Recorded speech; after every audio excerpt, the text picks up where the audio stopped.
A casa noturna se mantém à noite em clima de festa.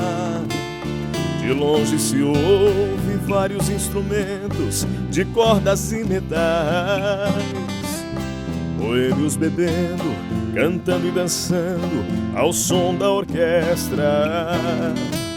Um som estridente que lhe deu o nome de som de cristal.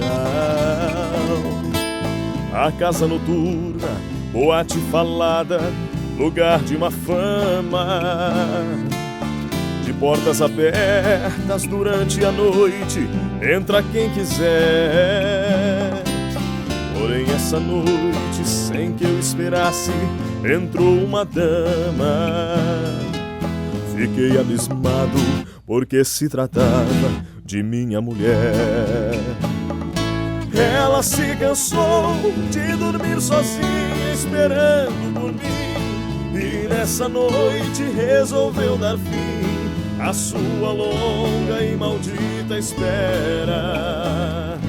Ela não quis mais levar a vida de mulher honrada, se na verdade não adiantou nada ser mulher direita conforme ela era.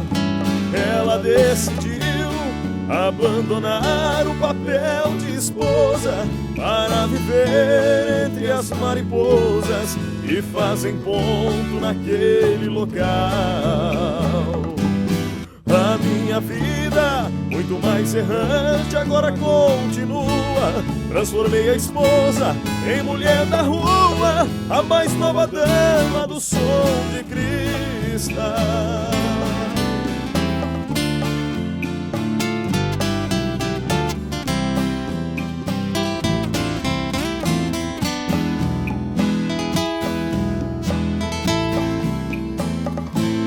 A casa noturna, boate falada, lugar de má fama.